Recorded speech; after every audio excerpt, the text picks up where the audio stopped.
Am I a jerk for wanting to skip Christmas Day with my family?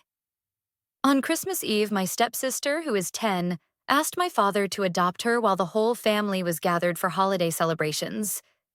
She did this in front of my father, stepmother, aunts, uncles, cousins, and grandparents from both of our families. There were at least 35 people present. My dad was so happy, and my stepsister was ecstatic when he said yes. Once everyone calmed down from the excitement and stopped hugging and crying, all eyes turned to me. My stepmother looked at me expectantly, and it was very awkward. I'm 15, and I have no intention of asking her to adopt me.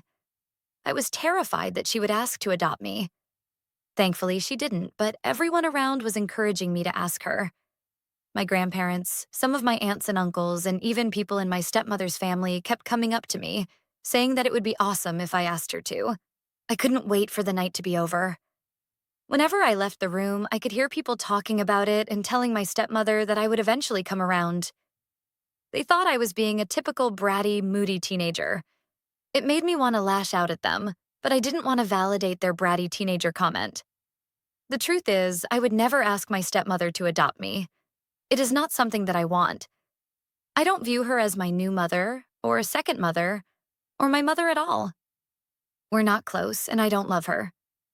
In my head and in my heart, she has never been my parent.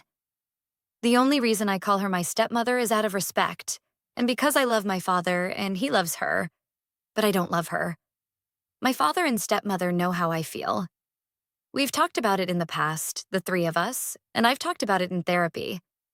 She thinks I will change my mind, but I won't. My dad doesn't push for me to want to be adopted, but he also doesn't push back against the questions and expectations from others either. I think my stepsister is different because she's young and doesn't remember her biological father. I knew my mother and I had a relationship with her.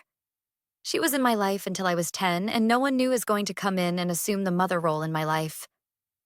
I don't want anyone else to be my mother. I know this adoption stuff isn't over, though. It will come up again and again. Every special occasion or holiday, people will be staring at me, watching and willing me to ask her. I don't want any part of that, and I'm considering faking being sick so I can stay home Christmas Day. I think my dad will be upset because he might see through me, but I don't think anyone else will notice. Am I a jerk for faking illness to skip Christmas Day with my family?